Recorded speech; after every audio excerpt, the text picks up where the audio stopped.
Cooch Behar sports karate একাডেমির বার্ষিক পুরস্কার বিতরণী উৎসব। কোচবিহার স্পোর্টস ক্যারাটে একাডেমির বার্ষিক পুরস্কার বেল্ট ও সার্টিফিকেট বিতরণ অনুষ্ঠিত হলো আজ। জানা যায় সেখানে 57 জন শিক্ষার্থীকে বেল্ট ও সার্টিফিকেট প্রদান করা হয়। তাদের মধ্যে 27 জন মেয়ে। এছাড়াও কোচবিহার স্পোর্টস একাডেমির পক্ষ থেকে জানানো হয়, 14, 28 এবং 29শে ডিসেম্বর উত্তরপ্রদেশের বেনারসিতে ঘটে যাওয়া ফেডারেশন কাপে পশ্চিমবঙ্গের হয়ে এই একাডেমি থেকে 2 জন অংশগ্রহণ করে। কৃতিকা দত্ত যে কাতা ও কুমি দুটোতেই সোনা জেতে এবং তুহিন রায় কুমিতে রূপো ও কাতায় ব্রোঞ্জ অর্জন করে। এদিন তাদেরকেও সংবর্ধিত করা হয় এই অনুষ্ঠান থেকে।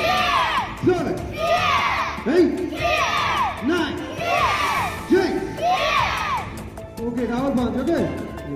One counting, double it. 1, 2, 3, 4, 5, 6, 7, 8, 9, 10. Change.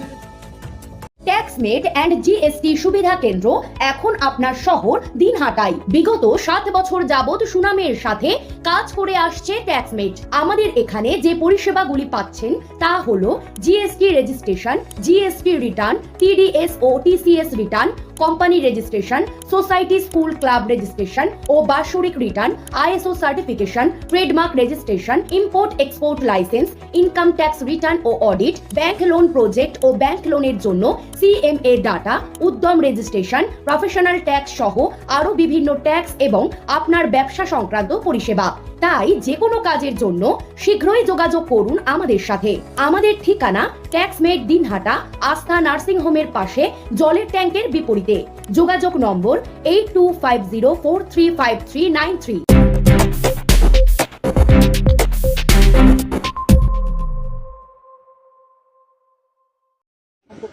এই জয় অত্যন্ত আনন্দের এবং দিল্লি তো মিনি ইন্ডিয়া, গোটা ভারতবর্ষের মানুষ সেখানে থাকে এবং কয়েক লক্ষ বাঙালি ভোটার। আমরা তো প্রচারের কাজে অল্প কিছু হলেও আমাদের যোগদান ছিল।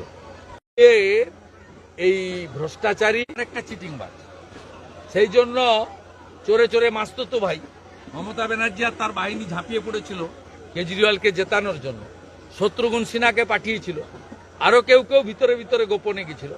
এই হার শুধু আপের হার নয়, তৃণমূলেরও হার। তৃণমূল এই নির্বাচনের আগে আপের সমর্থনে নিজে লেপ্টে গেছিল।